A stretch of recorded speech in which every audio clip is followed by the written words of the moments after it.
Ancient Egyptian kings were buried with this crossing of the hands. And as you can see, on one hand, he bears a crook, which some interpret as a shepherd's stick. And on the other hand, he bears what some people interpret as a whip or a flail. But is this exactly what it represents? What is the point of crossing the hands? And why did ancient Egyptians decide to bury their kings in this manner? Experts' opinions vary on the meanings of these symbols, but the crook or the stick thing is usually interpreted as herding the crowd, and the other stick with the whip like thing at the end is usually interpreted to mean guiding the population. Now, maybe this is true, but first, before we look at that and accept that as a fact, maybe we should look at some alternatives. For example, the thing with a whip could be a typical African fan, which is now, because they're using jewelry, it looks a bit different than what a typical African fan would look like, but you'll see what I mean. And that crook could be a symbol of a weapon, a small weapon, like a mace or something like that. The crossing of the hands could merely be symbolism. For example, this crossing reminds me of symbols of a crucifix. Now, I hate to be obvious, but I have to. This crossing of the arms is obviously a defensive position rather than attack position, as you would see them holding a mace to the head of an enemy. This defensive position, which is an X, resembles something that I've said before. It's a shield. It resembles the shape of a shield. And like I showed you, in North Africa, the Berbers, an X or a cross, which is sideways, resembles a shield. A a cross in South Africa also resembles a shield. In West Africa, it resembles a shield. So this cross symbol, even in Egypt, resembles a shield. Ironically, even in Christianity, a cross resembles a shield. But why does it resemble a shield in Christianity? Isn't that how Jesus died? Well, think about it. If the symbol predates Christianity, then that must mean that the symbol was adopted for Christianity. And instead of resembling death as that's how Jesus died, it resembles protection. And you can see it on the shields of medieval soldiers. By the way, a lot of them didn't believe that it was just a aesthetic thing. They actually believed you could protect yourself with a cross from evil. These Christian cross variants are not straight up the way Jesus would have been crucified, but instead form an X, or they form a T, or in the symbol of the Ankh, as you see there, the Egyptian Ankh, they form a T with a droplet shape. These symbols all represent protection, the same way that a shield would protect. And I showed you there with those symbols. If you look there, Berber version of the symbol represents, as it says here, a kind of flower. The diamond shape is a symbol of protection against the evil eye. If you look over there in Igbo, the Iban, which I think means family, which is also represents a fence, is love, safety, and security. And it's the diamond shape you can see as well. And like I told you before, this cross is also a diamond, and I'll show you with the stars. And you see here, diamonds in Zulu culture represent what? They represent the shields of Shaka. Again, same symbol, different countries, meaning the same thing. And it's this X shape, which is marked off, the parameter is marked off with a diamond. And it has its own personal reimagining of an original symbol. And you can see if you compare the Egyptian one, they're doing it with crossing the hands. Now, the question is the fly swatter or the fly whisk, that whip like thing that we saw that's made out of tails or feathers or plant fibers, depends which culture you're in, does it have anything to do with royalty? Well, let's check. The fly whisk appear frequently in traditional regalias of monarchs and nobility in many parts of the African continent. Fly whisks, called irukere in Yoruba, were used by Yoruba monarchs and chiefs as a symbol of power and respect. This use has sometimes carried on into modern context. Kenyan leader Jomo Kenyatta carried a fly whisk, a mark of authority in Maasai culture. And I showed you a picture of the Kuba guy holding a fly whisk. This is ubiquitous within African societies. Now, other societies had fly whisks, but they weren't synonymous with kingship. Now, let's look at the whisks carried by females. You will notice that they don't cross their arms, and you will notice that they do it a lot. They carry it a lot on one side of their body. This might be symbolic of something, I am not sure, but they do carry these whisks in most of their queendom. But you'll notice that the men cross their arms even without the whisk and the crook. So, in case you thought it had something to do with the whisk and the crook only, they do it with holding the other crosses, or they do it with just their hands, basically crossing their arms. This highlights that this is truly a symbolic thing and not an accident. But what of females? What of the females that we talked about holding these things to one side? As you can see in Africa, you see them holding it in the exact same way that the ancient Egyptian women are holding it. The funny thing is, in ancient Egyptian mythology, the females are seen as spiritual, especially the queens of Egypt. A lot of them were priestesses while their husbands were the kings, and they were both represented with a glow of the stars. But look at the whisk thing. This is mainly held by women of religious potential, and you see that they use it to sort of dip water and throw it on people, almost medicine like, or throw it around a house.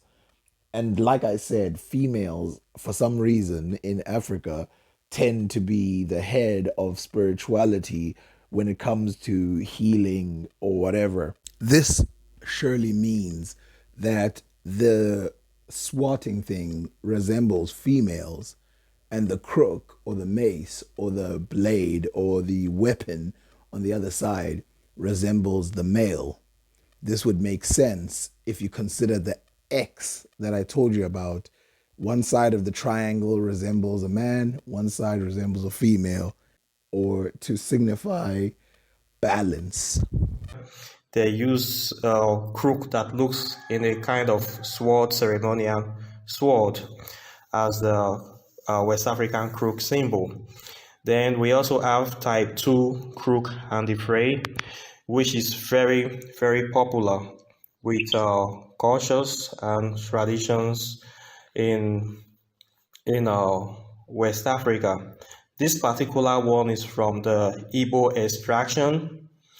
The fray is usually made of austere material, very to one of their servants to carry for them. You can see this monarchy as well with his wife. He's sitting down with his crook by his side, and his wife was also carrying the fray, which is very, very balanced as a man will naturally rule with stiffness, and his wife supposed to be the one that will represent mercy. So some monarchs give the fray to their wife in public or in the palace, while they decide to carry the crook by themselves.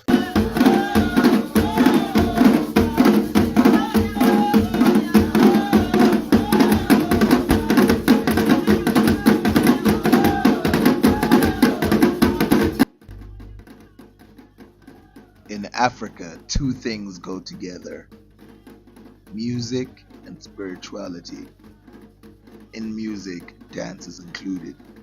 And as you can see, these people are gyrating their entire bodies in very complex forms, which symbolizes them being possessed by, I guess, good spirits to try and exorcise bad spirits or diseases. And you will see that in Ethiopia, it's the exact same. And you'll see this flail that I talk about that women use at all times.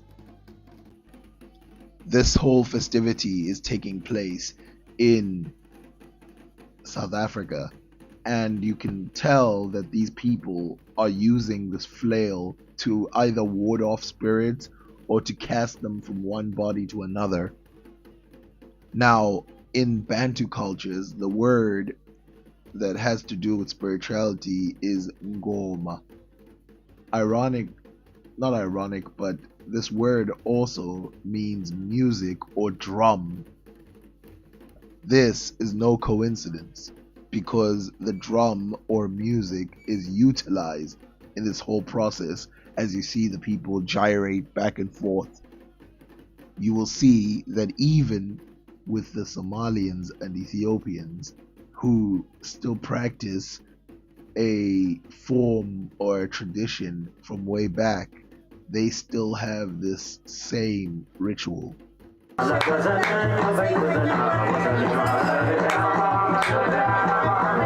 Already you should see the parallels between the South African version and the Ethiopian version.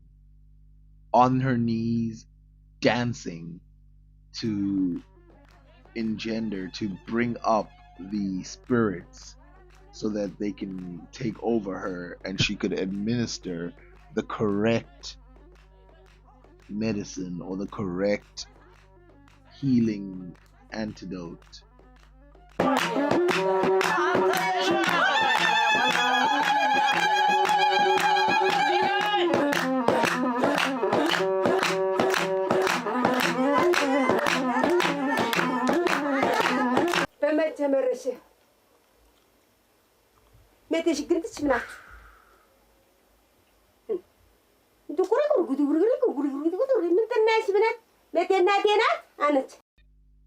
At this point, she is possessed by a spirit in a good way, and she is speaking through the spirit, or the spirit is speaking through her. And this part is a little scary, but it gets worse later on.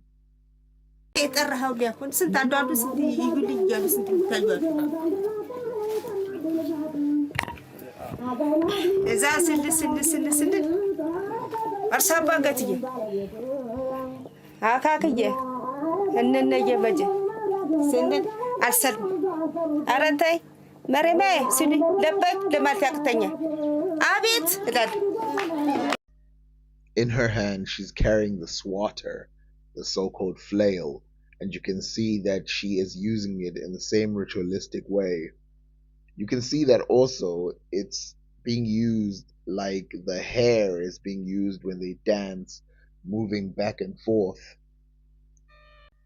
And now the part where it gets a little worse, when the spirit wants to do what it wants to do.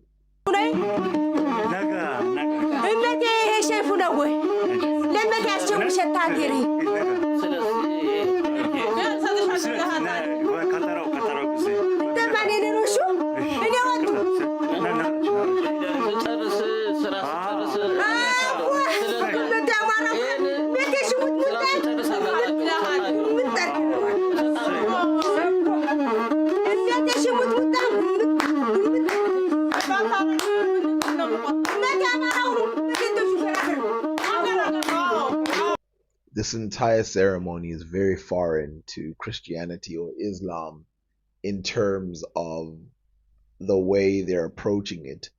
Obviously, they are still incorporating Islam or Christianity, as do a lot of the Bantu people who practice their own mythology. Usually, they mix it with a little bit of Christianity or Islam, depending on what they believe. Very few people are pure traditional Africanists. Now, I know what you're thinking. That's fine for Ethiopia and South Africa, but what does this have to do with Egypt? Well, it's time we have to connect it all together. So let's read. In the cultures of the Horn of Africa and adjacent regions of the Middle East, Za is the term of a demon or spirit assumed to possess individuals, mostly women, and to cause discomfort or illness, though some have falsely attributed it as an exorcism rite because it involves possession. It is similar to the Maghreb's Hamadsha houses animism and various African traditional religions such as voodoo.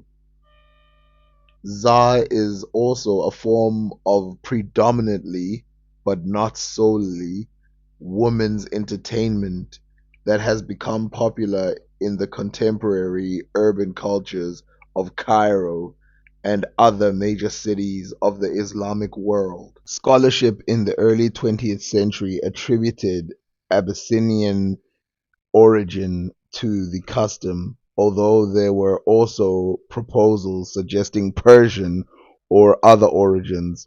Some strongly feel the practice originated in West Africa among native religious curing practices there.